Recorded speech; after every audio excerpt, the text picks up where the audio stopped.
Alright, hello ladies and gentlemen, this is Malachi Cowtipper, going to bring you another game of StarCraft 2, and today, this is a user-submitted game by my buddy Normalisk, the red Zerg in the lower left-hand corner of Blistering Sands, versus the opponent, blue Zerg Brent, in the upper right-hand corner. So, if you guys have noticed anything different about the audio quality, I am using a different microphone yet again. So right now I have my new wireless headset that I'm using, when I do games, and I've actually decided to pick myself up what the heck is the brand of this microphone that I even decided to get myself. I did buy this from Best Buy. This is an Avid Vocal Studio microphone, and I've been spending the last half an hour or so just trying to get the audio settings just right. So if it sounds like my quality is kind of going back and forth over the next few videos, that'll probably be me working out, deciding whether or not I want to keep this video.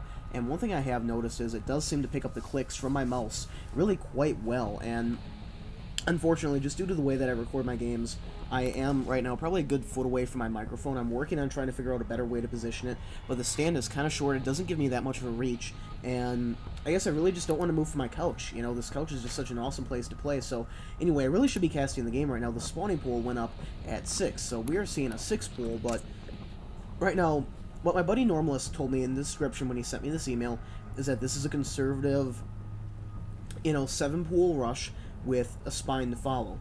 And right now, just based on how this is going, I can't really say that I'm agreeing with what I'm seeing right here, because I took a look at this and there was not larva saved up for that push that could have made a huge difference. But again, maybe that's why he said it's conservative, because it does give you a little bit of a better economy. But I don't know, I really would have wanted to have had my drone over there, and what you can do is you can start laying down your spine before his pool. We can see Brett's pool is just going up right now in response, and this is probably not really when he wanted to get his pool up either, and he's actually burning a lot of his larvae right now. I don't know if I would have burned both of those, maybe one of them, on attempting to get, more drones, but he definitely needs to be getting himself an overlord, otherwise he's going to be pretty badly supply capped, and that's not where he wants to find himself when his pool finishes. But right now we have lings coming in, and we have a drone following another drone, so we're going to have to see how Normalisk can attempt to pull this off. He told me that, he uses this quite often, and he's about a 2,000, point platinum player right now. So I would trust that he kind of has an idea of what he's doing, and we have links coming in, and right now all I can say about this is that, it really would have been nice to see that spine going down earlier, and especially going down closer than this, because you're going to have to get up and let it move it over to your enemy's base. And there's only 4 lings here right now. If we check out the production tab,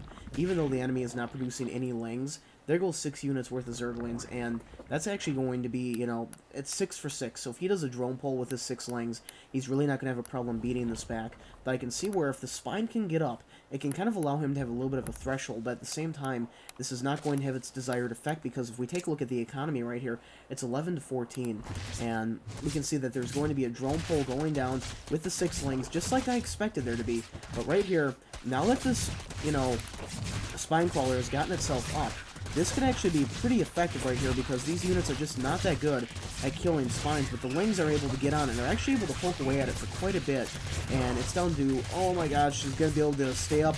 Nope, the spine crawler is definitely going to fall, the queen having its desired effect, but the lings surviving. There's a spine crawler up alive in the mineral line, and right now, that attack is basically a wash. They're both 12 for 12, and if we take a look at this, right now, the spine is being moved up. The production tab says that we have 3 more drones going down for Brett, and then we have Zerglings kind of going to poke in the back door.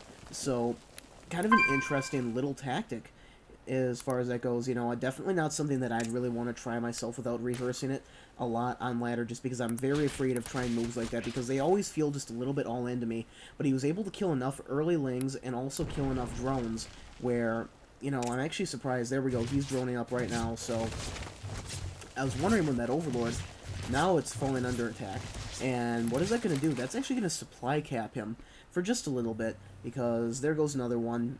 He's going to have to get it out. There's no way around it right now, because that overlord is going to turn into bloody goo all over the place. And we do have 2 spines going up. I want to check out the units lost right now. So the blue player is behind in early lost units, and I guess that's a good thing, because forced a lot of larvae out of him. It's 16 to 16 right now, and we're seeing speed going down for Normalisk. We have a spine crawler going down, and we have a queen, a second queen coming up right here, and another spine crawler. Wow, that's going to be 3 spines. That's pretty ridiculous. And there goes a Roach Warren. So right now we have an expansion going out from Normalisk. We have these Zerglings, which have been working on these destructible rocks for quite some time, and wow, they're actually going to be able to break their way through. It's very rare that you actually see Zerglings, you know, in smaller numbers be able to chew through those rocks just because they do so poorly against it. But, uh-oh, sneeze. Wow. Oh, that is so annoying. Must be like some type of animal hair down here or something. I gotta do it again. Son of a bitch. Anyway, back to the StarCraft 2 game. If that's really annoying, I'm probably actually gonna have to recast this. Ah, I hate that. Anyway, income tab right now. 18 to 20, still favoring the blue Zerg right now, and his expansion is just getting underway.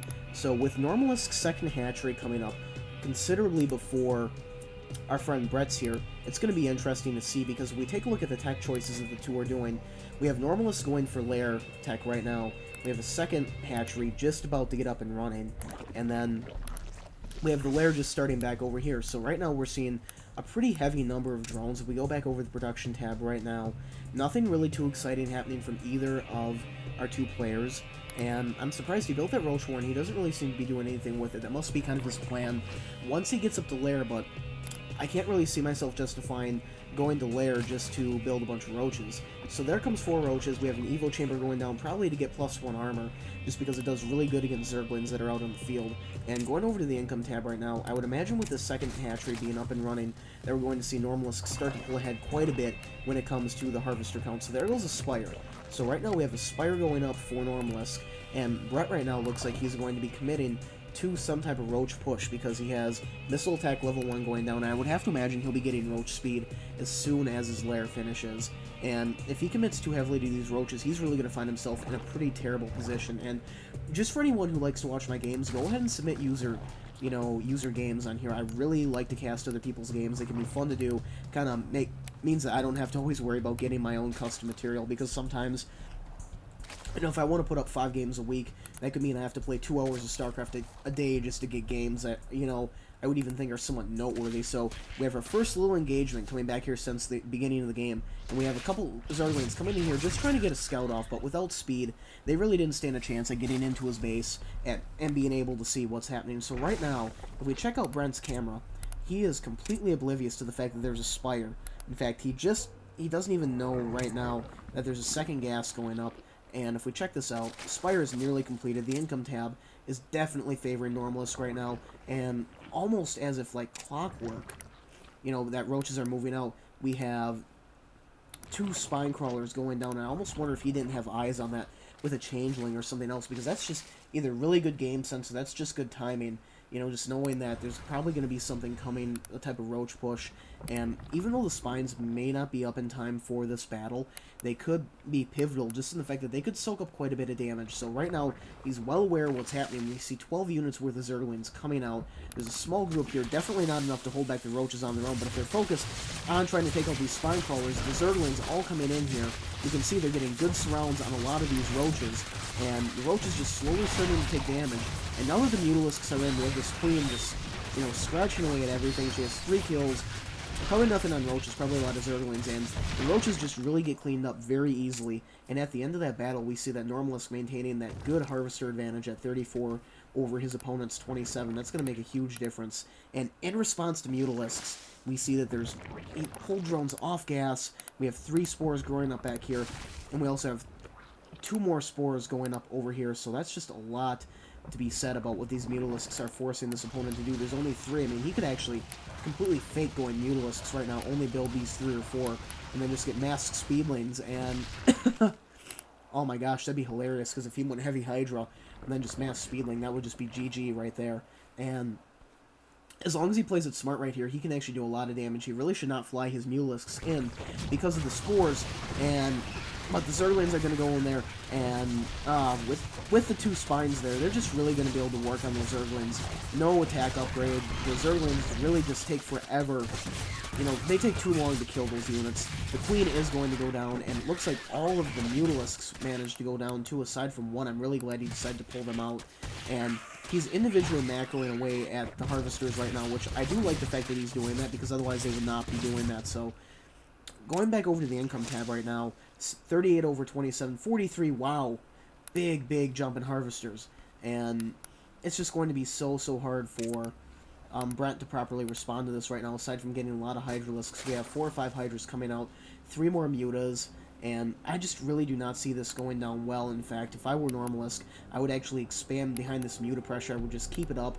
I would hit gas chambers. I would attack just about anything I could to give myself an advantage, while attempting not to be attacked by these spores. In fact, I might even try to fly in here and finish this one off just because it's weakened. And he's scouting over here, sees that the rocks are not broken down yet, and that should give him a really good indication of the fact that, you know, his opponent has not expanded. And right here, I can't really say I agree with flying into this. There's just too many. There's 2 spores. There's queens. Now there's Hydralisks. One thing I will critique you on right here, Normalisk, is you really don't want to throw your mutas away like this. You know, your bounce might be getting some economic damage right here, but realistically speaking, for the mutas that you lost 1 spore crawler. That's a cheap investment, and it just makes them very difficult for you to harass. What you really need to do is you need to poke away at the gas right here outside of the range of these spores, because even just killing the gas and not letting it go back up is super annoying. It kills all the drones that are on it. It bounces to the ones off there, and very good. Getting ready to take your 3rd expansion right at about the 15-minute mark. Always good to see the expansions going down earlier, but, you know, right now, just taking a look at this, the blue players actually bounced back ahead.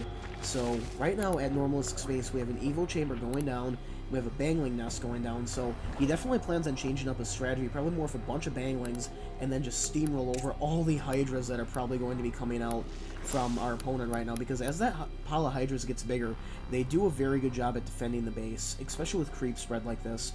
But you know, the spores will keep the mutas at bay until they get there, and then there's actually a lot of defenses down between spine crawlers right now, so Banglings would be a great choice, because it actually only takes 3 Banglings to kill 1 Hydralisk, and 3 Banglings